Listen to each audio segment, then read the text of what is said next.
Apa perbedaan antara campuran dan senyawa? Mari kita lihat pembentukan campuran untuk membuat minuman kopi. Untuk membuat minuman kopi perlu kita siapkan yaitu gula pasir, kopi bubuk, dan air. Ini kita campurkan akan menghasilkan minuman kopi.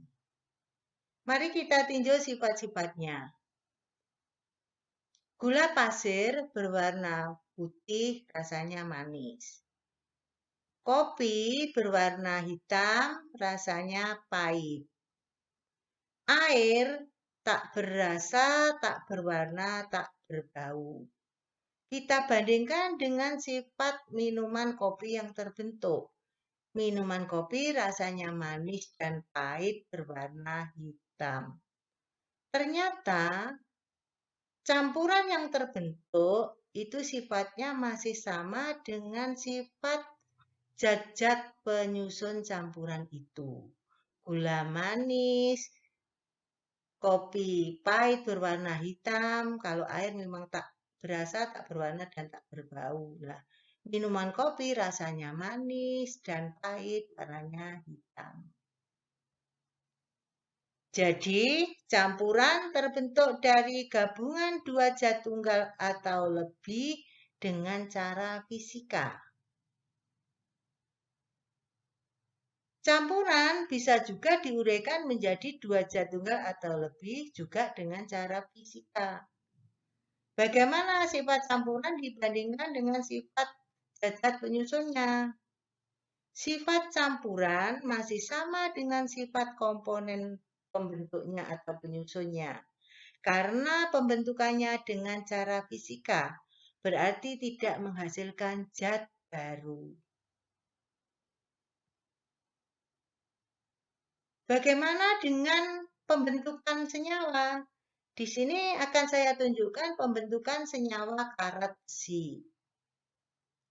Saya punya paku. Paku ini adalah logam besi. Kalau dibiarkan dalam udara terbuka akan bereaksi dengan gas oksigen. Lama-kelamaan akan terbentuk karat besi, berarti pakunya berkarat. Mari kita lihat sifat-sifatnya. Paku atau besi rumusnya Fe ini berwarna silver. Kuat, keras, dan menghantarkan listrik. Gas oksigen rumusnya O2 tak berwarna, tak berbau, dan tak berasa. Besi berkarat atau paku berkarat warnanya berubah menjadi kuning kemerahan. Karat besi rumusnya Fe2O3. Karat besi bersifat rapuh dan tak dapat menghantarkan listrik. Bagaimana sifatnya senyawa dibandingkan unsur-unsur penyusunnya? Berarti senyawa terbentuk dari gabungan unsur-unsur melalui reaksi kimia. Senyawa dapat pula diuraikan menjadi unsur-unsurnya juga melalui reaksi kimia. Bagaimana sifat senyawa dibandingkan dengan sifat unsur-unsur penyusunnya?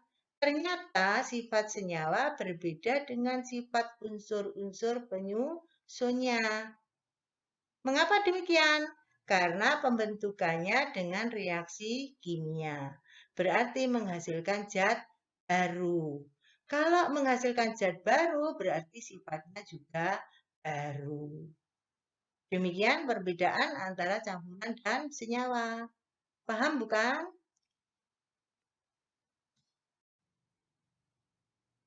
Setelah kita mengenal unsur, senyawa, campuran, maka jenis materi ini dikelompokkan menjadi 3, yaitu unsur, senyawa, dan campuran. Materi-materi ini terdiri dari partikel-partikel yang lebih kecil atau partikel-partikel penyusunnya. Saya ambil contoh unsur yaitu hidrogen dan emas. Kemudian saya ambil contoh senyawa yaitu air dan garam dapur. Gas hidrogen, kalau kita lihat partikel penyusunnya seperti ini. Berarti gas hidrogen tersusun atas ini partikel-partikel seperti ini. Kalau ini kita uraikan, akan terurai menjadi, nah ini,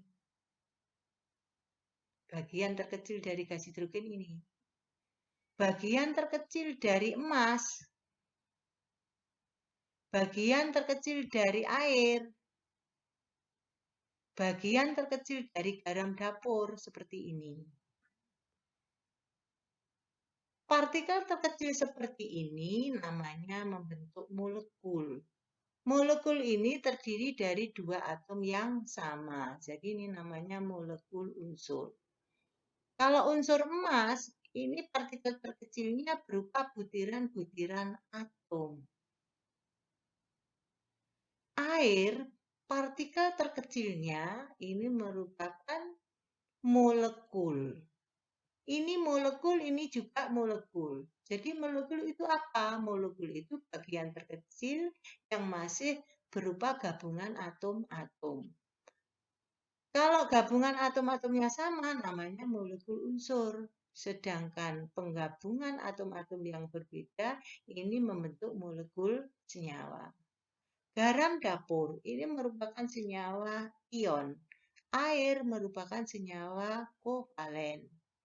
Karena ini senyawa ion, maka partikel terkecilnya ini berupa ion-ion. Ion positif dan ion negatif.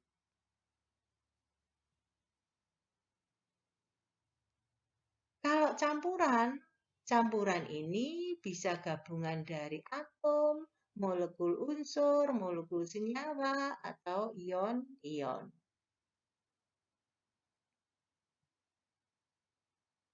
Jadi, materi tersusun atas partikel-partikel.